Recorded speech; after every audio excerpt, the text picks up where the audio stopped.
ವಿರೋಧವಾಗಿ ಎಲ್ಲರೂ ವಿರೋಧ ಮಾಡೋರೊಳಗ್ಯಾರ, ಹೊಂದಾಣಿಕೆ ಇಲ್ಲ. ಯಡಿಯೂರಪ್ಪ ವಿರುದ್ಧ ನೂರಾರು ಆರೋಪಗಳನ್ನು ಮಾಡಿದ್ದರೂ ಅವರ ವಿರುದ್ಧ ಶಿಸ್ತಿನ ಕ್ರಮ ಕೈಗೊಳ್ಳುವ ಧೈರ್ಯ 56 ಇಂಚಿನ ಎದೆ ಅಳತೆಯ ನಾಯಕರಲ್ಲಿ ಇಲ್ಲ.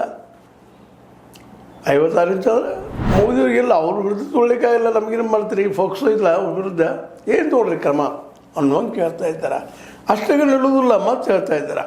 2024-25 ಸಾಲಿನಲ್ಲಿಯೇ ಭಾರತವನ್ನು $5 ಲಕ್ಷ ಕೋಟಿ ಮೌಲ್ಯದ ಆರ್ಥಿಕತೆಯನ್ನಾಗಿ ಮಾಡುವೆ ಎಂದು ಕೊಚ್ಚಿಕೊಂಡಿದ್ದ, ಅಭಿವೃದ್ಧಿಯು ನಾಗಾಲೋಟದ ಉಡುತ್ತಿದೆ ಎಂದು ಬೀಗಿದ್ದ, ಬಡತನವನ್ನು ನಿರ್ಮೂಲನೆ ಮಾಡಿದ್ದೇನೆಂದು ತಮ್ಮ ಬೆನ್ನು ತಾವೇ ಚಪ್ಪರಿಸಿಕೊಂಡಿದ್ದ ಮೋದಿ ಅವರು ಈಗ ಚಿನ್ನ ಖರೀದಿಸಬೇಡಿ ಎನ್ನುತ್ತಿದ್ದಾರೆ.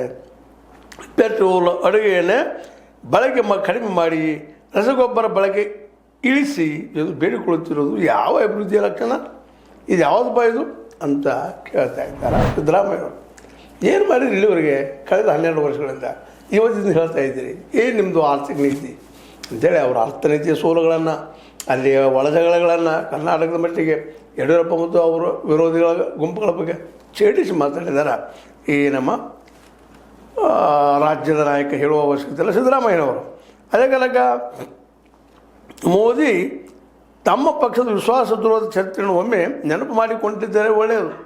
ಇವತ್ತೇನೋ DMK ಸಲುವಾಗಿ ನಮ್ಮ ಏನಪ್ಪ ಅಂತಂದ್ರೆ ರಾಹುಲ್ ಗಾಂಧಿಯವರು ನಿರ್ಣಯ ತಗೊಂಡಿದ್ದ ದ್ರೋಹ ಅನಿಸಿರ್ಬೋದು, ಅದು ನಿಮ್ಮಲ್ಲಿ ಎಷ್ಟಾಗ್ಯಾವ ದ್ರೋಹಗಳು.